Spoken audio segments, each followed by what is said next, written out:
Hello students, जैसे कि हमने कल फिनिश किया था इनडायरेक्ट इंटरव्यू तक, तो आज हम वहीं से कंटिन्यू करेंगे। तो इनडायरेक्ट इंटरव्यू क्या होता है? एक ऐसा प्रोसीजर जिसमें जो बंदा इन्वेस्टिगेशन कर रहा है वो जिस बंदे से इन्वेस्टिगेशन कर रहा है उसके डायरेक्ट कांटेक्ट में नहीं आता। यानी कि डेफिनेशन जो आपको कल लिखवाई थी, इनडायरेक्ट इंटरव्यू क्या होता है? When investigator collect information from someone who has required information about the subject। यानी एक ऐसा प्रोसीजर जिसमें इन्वेस्टिगेटर जिस बंदे के बारे में उसको इंफॉर्मेशन देनी है उसके सीधा डायरेक्ट कांटेक्ट में नहीं आता, वो किसी और बंदे से इंफॉर्मेशन लेता है जो उस बंदे को जानता है। तो इस प्रोसेस को हम बोलते हैं इनडायरेक्ट इंटरव्यू। ये मैंने आपको कल का समझा दिया। तो आज हम इसके अगले पॉइंट्स लिखेंगे, ये कल का आपने नोट किया हुआ है। अगला पॉइंट इसमें ये आना चाहिए कि इस मेथड को हम यूज कहाँ करते हैं, कौन सी जगह इस मेथड को यूज किया जाता है। तो हमें पहले लिखना है एडिक्वेसी, मतलब कहाँ कहाँ ये मेथड यूज होता है। तो डायरेक्ट इंटरव्यू हमने समझा है। इनडायरेक्ट इंटरव्यू मतलब जहां पे जो बंदा इन्वेस्टिगेशन कर रहा है और जिसके बारे में इन्वेस्टिगेशन कर रहा है वो बंदे डायरेक्ट कांटेक्ट में नहीं आते हैं। तो ये मेथड कहाँ यूज किया जाता है? जहां पे इन्वेस्टिगेशन का दायरा बहुत बड़ा हो या जहां पे बहुत ज्यादा लोगों के बारे में हमें इंफॉर्मेशन इकट्ठी करनी हो, वहां हम बंदे से फेस टू फेस बात नहीं कर सकते, इसीलिए वहां पे इनडायरेक्ट इंटरव्यू का मेथड यूज करते हैं। तो ये मेथड कहां कहां अप्लाई होता है? Where the field of investigation is large, जहां पे बहुत ज्यादा लोगों के बारे में हमें इंफॉर्मेशन चाहिए वहां पे हम इनडायरेक्ट इंटरव्यू का मेथड यूज करते हैं। और एडवोकेसी मतलब जैसे कि बार बार हमने रिपीट किया, ये मेथड कहां यूज करता है? Where respondent can not be contacted directly. एक ऐसा मेथड जिससे हमें इंफॉर्मेशन लेनी है रेस्पोंडेंट, उसके हम डायरेक्ट कांटेक्ट में नहीं आते, तो वहां पर ये इनडायरेक्ट इंटरव्यू का मेथड हम इस्तेमाल में लाते हैं। अब हमको दो तीन पॉइंट लिखने हैं कि इस मेथड के हमें फायदे क्या हैं, नुकसान क्या क्या है। इनडायरेक्ट इंटरव्यू के हमें क्या क्या फायदे हैं और क्या क्या नुकसान है। पहले हम लिखेंगे इसके मेरिट्स, फिर हम लिखेंगे इसके डीमेरिट्स। ज़्यादा मुश्किल नहीं है, आसान है। डीमेरिट्स, पहले हम मेरिट्स लिखते हैं। मेरिट्स मतलब इस मेथड का हमें क्या क्या फायदे हैं इस मेथड से। तो पहले वाला इस मेथड का फायदा है कि वाइड कवरेज, कि बहुत ज़्यादा लोगों को अगर हमें कवर करना हो तो इनडायरेक्ट मेथड्स का हम इस्तेमाल कर सकते हैं। दूसरा, इंडिपेंडेंट ऑफ पर्सनल बायस, मतलब पहले हमने समझा था डायरेक्ट इंटरव्यू। डायरेक्ट इंटरव्यू में क्या हो सकता है? फॉर एग्जांपल मेरा कोई रिलेटिव इंटरव्यू पैनल में बैठा है, तो हो सकता है कि वो मेरी सिफारिश टाइप डाले कि नहीं यार ये मेरा अपना ही बच्चा, तो इसको पास कर दो। पर इनडायरेक्ट इंटरव्यू में जहां तुम किसी और से उस बंदे के बारे में इंफॉर्मेशन ले रहे हो, वहां पे सिफारिश का चांस बहुत कम होता है, इसलिए लिखा है इंडिपेंडेंट ऑफ पर्सनल बायस। तो इनडायरेक्ट इंटरव्यू का मेथड। अब इसके कुछ डीमेरिट्स लिख लेते हैं, एक दो डीमेरिट्स यानी इसके क्या क्या नुकसान है। हाँ, थोड़े हद तक ये लेक्चर बोलेंगे, आगे तुम्हारे लिए लेक्चर बहुत अच्छा है, कोई दिक्कत नहीं है। पहला वाला इसका डीमेरिट आ गया कि ये जो डाटा तुमने इकट्ठा किया है ये विश्वासु हो भी सकता है, नहीं भी हो सकता है। कैसे? जिस बंदे से तुमने इंफॉर्मेशन इकट्ठी की है, क्या पता उस बंदे की कोई खुंदक हो, जिस बंदे के बारे में वो इंफॉर्मेशन देगा तो वो सही इंफॉर्मेशन नहीं देगा। तो डीमेरिट्स क्या है? ये लेस रिलायबल होती है,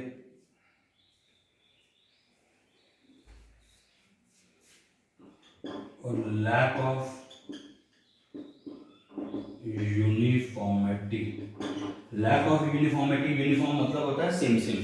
फॉर एग्जांपल मेरे को नरेंद्र मोदी के बारे में मैंने थीसिस लिखनी है, मैं 3-4 अलग अलग लोगों से पूछता हूँ, जो नरेंद्र मोदी की पार्टी को बिलोंग करते हैं वो कहेंगे जी अच्छा आदमी है। जो कांग्रेस वाले हैं वो कहेंगे ये अच्छा आदमी नहीं है, जो और किसी पार्टी वाले कहेंगे वो कहेंगे हाँ कुछ हद तक अच्छा, कुछ हद तक अच्छा नहीं है। तो सबके अलग अलग व्यू हैं। तो इनडायरेक्ट इंटरव्यू वाले मेथड में लैक ऑफ यूनिफॉर्मिटी होती है, यानी हर किसी का व्यू अलग अलग होता है। तो ये हमारा डायरेक्ट इंटरव्यू और इनडायरेक्ट इंटरव्यू खत्म होता है। आगे अब हमें टॉपिक्स के खाली नाम समझने हैं, ज्यादा डिटेलिंग में नहीं जाना, क्योंकि है थ्योरी वाला पार्ट है और ज्यादा मुश्किल वाला भी नहीं है। तीसरा हमारा एक छोटा सा इंटरव्यू होता है जिसको हम बोलते हैं टेलीफोनिक इंटरव्यू। अब क्या मतलब हो गया टेलीफोनिक इंटरव्यू का? हमने पहले समझा था डायरेक्ट इंटरव्यू, फिर समझा था इनडायरेक्ट इंटरव्यू, अब ये टेलीफोनिक इंटरव्यू क्या हो गया?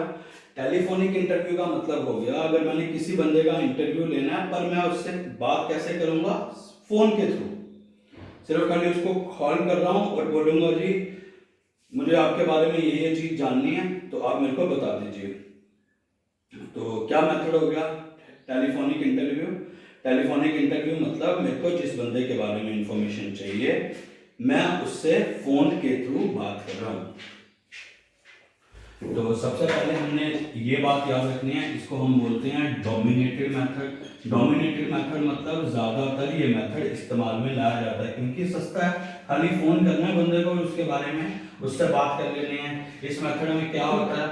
क्वेश्चंस आर आस्क्ड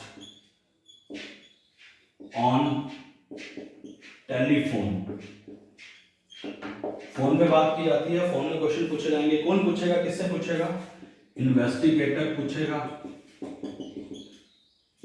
और पूछेगा किससे? जिससे उसने इंफॉर्मेशन लेनी है, रेस्पोंडेंट।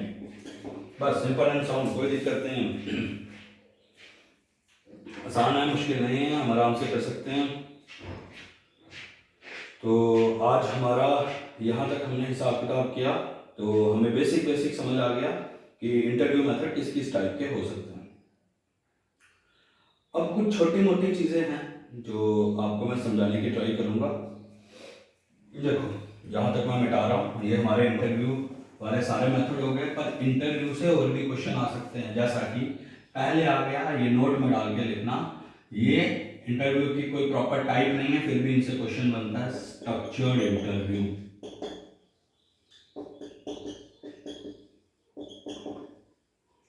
स्ट्रक्चर्ड इंटरव्यू किस टाइप का इंटरव्यू हो गया?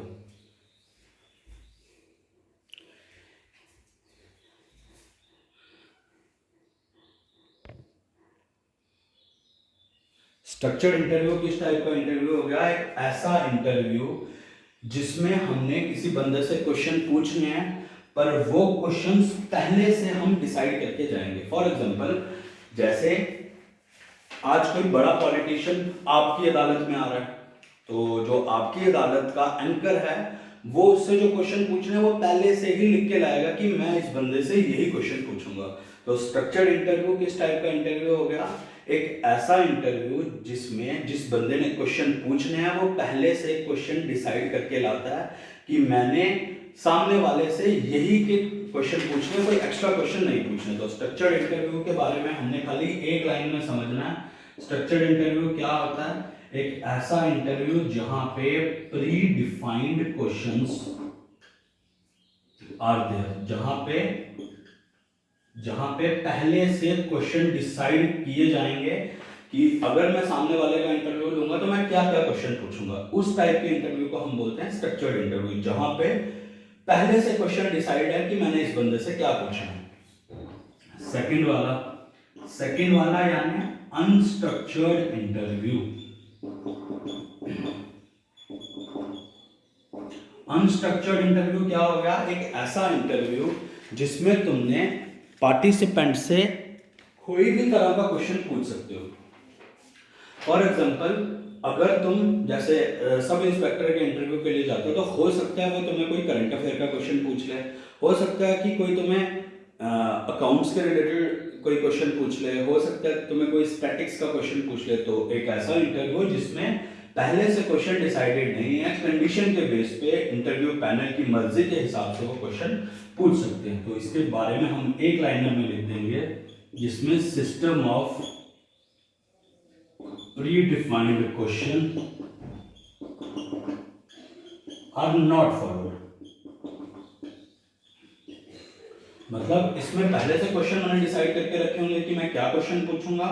अनस्ट्रक्चर्ड में मेरी मर्जी है कि मैं किसी भी टाइप के क्वेश्चन पूछ सकता हूं, मैं पहले से डिसाइड करके नहीं जाऊंगा, जो उस टाइम मेरे मन में आएगा वो मैं क्वेश्चन सामने वाले से पूछ सकता हूं।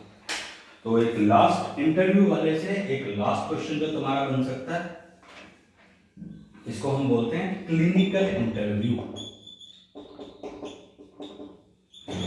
क्लिनिकल इंटरव्यू का क्या मतलब हो गया, एक ऐसा इंटरव्यू जिसमें तुम सामने वाले से उस बंदे के लाइफ एक्सपीरियंस के बारे में क्वेश्चन पूछो। फॉर एग्जांपल तुम अमिताभ बच्चन का इंटरव्यू ले रहे हो और तुम उनसे क्या पूछ रहे हो कि आपके लाइफ एक्सपीरियंस के बारे में, कि जब आपने पहली मूवी की थी तो आपका क्या रुख था बॉलीवुड की तरफ, या कि आप क्या सोच रखते थे कि मैं इतना बड़ा स्टार बन पाऊंगा या नहीं। तो एक ऐसा इंटरव्यू जिसमें तुम किसी बंदे की, इंडिविजुअल की लाइफ के एक्सपीरियंस को लेकर उससे क्वेश्चन पूछते हो, उस इंटरव्यू को हम बोलते हैं क्लिनिकल इंटरव्यू। तो 3 इंटरव्यू तो मैं अलग से समझा दिए। एक स्ट्रक्चर्ड, एक ऐसा इंटरव्यू जिसमें तुमने पहले से क्वेश्चन डिसाइड करके रखे हैं कि अगर ये बंदा, इस बंदे का मैं इंटरव्यू लूंगा तो मैं इससे क्या क्वेश्चन पूछूंगा।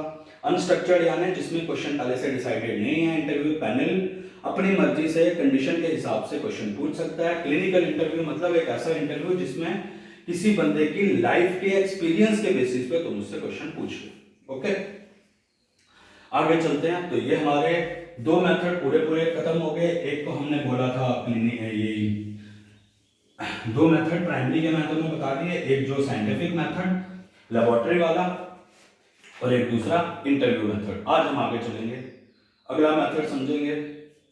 अगले मेथड को हम बोलते हैं, थर्ड मेथड को ऑब्जर्वेशन मेथड। इंपॉर्टेंट है पर पहले हम एक बार समझ लेते हैं, फिर हमारे लिए नोट्स बनाना ज्यादा इजी हो जाएगा। ऑब्जर्व का क्या मतलब होता है? ऑब्जर्व का मतलब हो गया खाली तुमने किसी बंदे पे नजर रखी हुई है, उस बेसिस पे तुम उसके बारे में इंफॉर्मेशन इकट्ठी करते जा रहे हो और फिर बाद में तुम उसके ऊपर थीसिस लिख रहे हो। फॉर एग्जाम्पल जैसे तुमने मूवीज में देखा है जासूस वगैरह होते हैं, जासूस क्या करते हैं, हमें दूर से ऑब्जर्व करते रहते हैं कि मैं कहाँ जा रहा हूँ, किससे मिल रहा हूँ, किससे बात कर रहा हूँ, कहाँ जा रहा हूँ घूमने, मेरे बारे में सारी इंफॉर्मेशन इकट्ठी करते हैं। पर किस मेथड से?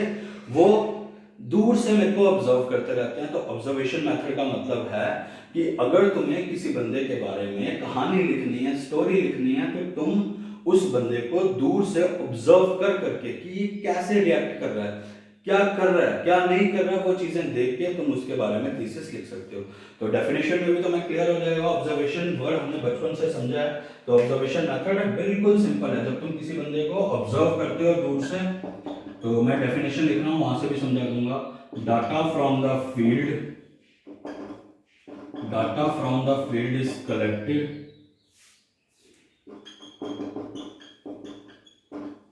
with the help of observation by the observer। तो ऑब्जर्वेशन मेथड का क्या मतलब हो गया कि अगर तुम किसी बंदे के बारे में डाटा कलेक्ट कर रहे हो किसी जगह से, और डाटा कैसे कलेक्ट कर रहे हो? ऑब्जर्वेशन मतलब उसको ऑब्जर्व करके। और कौन डाटा कलेक्ट कर रहा है? ऑब्जर्वर, मतलब जो उस बंदे की छानबीन कर रहा है, जैसे जासूस वगैरह। ये मेथड हम कहाँ यूज करते हैं? इस मेथड की हमें जरूरत क्यों पड़ती है? पहला वाला इसका पॉइंट ये आ जाएगा कि जब कोई अफवाह फैला देता है उसको चेक करने के लिए। जैसे कि अफवाह फैला दी, मान लो तुम्हारे मोहल्ले में अफवाह चल रही है कि तुम सारे क्लासेस बंक कर रहे हो, तो तुम्हारे फादर ऑब्जर्व करेंगे, जहां जहां तुम क्लास जाते हो वहां पे वो पहले से ही पहुंच जाएंगे गाड़ी लेके, देखेंगे कि मेरा बच्चा सही में क्लास जा रहा है कि नहीं, क्या जो मोहल्ले में अफवाह फैली हुई है वो सही है कि नहीं। तो ऑब्जर्वेशन मेथड पहले हम कहाँ यूज करते हैं? हर जगह हमने समझा ये मेथड कहाँ यूज करते हैं, जहां पे हमारे बारे में, किसी भी चीज के बारे में कोई अफवाह चल रही हो। टू टेस्ट हाइपोथेसिस, मतलब कोई अफवाह है तो उसको दूर करने के लिए तो हम ऑब्जर्वेशन मेथड का सहारा लेते हैं। आगे इस मेथड में हम क्या करते हैं, ना हम किसी से बातचीत करते हैं, ना हम किसी बंदे से इंफॉर्मेशन लेते हैं, हम खुद दूर बैठ के बंदे से इंफॉर्मेशन इकट्ठी करते हैं। तो पहले हमें याद रखना है ये कैसा मेथड है, नॉन वर्बल। नॉन वर्बल मतलब बिना बातचीत के हम किसी बंदे के बारे में इंफॉर्मेशन इकट्ठी कर रहे हैं, तो ये एक नॉन वर्बल कम्युनिकेशन भी हुआ, ये भी याद रखना है। तो यहाँ ये मेथड यूज होते हैं ऑब्जर्वेशन। अब ऑब्जर्वेशन के बारे में हमें थोड़ी सी और कहानी समझनी है, आसान है, थोड़ा थोड़ा हम कर चुके हैं।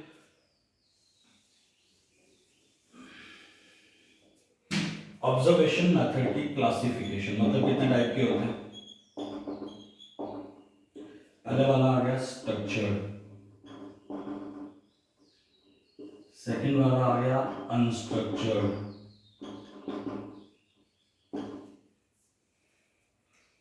थर्ड वाला आ गया कंट्रोल्ड, एक आ गया अनकंट्रोल्ड,